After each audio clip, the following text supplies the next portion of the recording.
பொன்மனச்செம்மல் புரட்சி தலைவர் எம்ஜிஆர் இந்த இயக்கத்தை தோற்றுவித்ததற்கு காரணமே ஏழைகளை வாழ வைக்க வேண்டும்.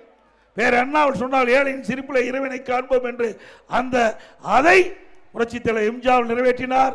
இதை புரட்சி தலைவி அம்மா அவர்கள் அதை தொடர்ந்து நிறைவேற்றி ஏழை எளிய ஒடுக்கப்பட்ட நசுக்கப்பட்ட தாழ்த்தப்பட்ட மக்கள் கடை கோட்டிலே குடிசையில் வாழ்கின்றவர்கள் கூட ஒரு அற்புதமான திட்டத்தை கொடுத்த அரசாங்கம் அண்ணா திமுக அரசாங்கம்.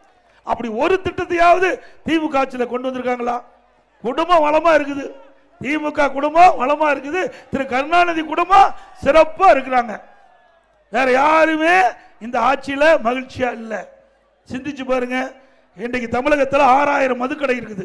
6000 மதுக்கடையில் பெரும்பாலான மதுக்கடையில் அங்கு இருக்கின்ற பாரெல்லாம் திமுக சேர்ந்த ஒருவரே எடுத்துக்கொண்டார். சுமார் 2500 பார் ஒரே ஆளு எடுத்திருக்கிறாங்க. அது எந்த ஊர்னு உங்களுக்கு தெரியும். அதுக்கு பிறகு ஒரு பாட்டில் போய் அங்கே மதுக்கடையில் ஒரு பாட்டில் வாங்கினா 10 ரூபா அதிகமாக கொடுத்து வாங்கணும். ஒரு நாளைக்கு 1.5 கோடி பாட்டில் விற்கிது. ஒரு பாட்டிலுக்கு 10 ரூபாய்னா 1.5 கோடி பாட்டிலுக்கு ஒரு நாளைக்கு 15 கோடி.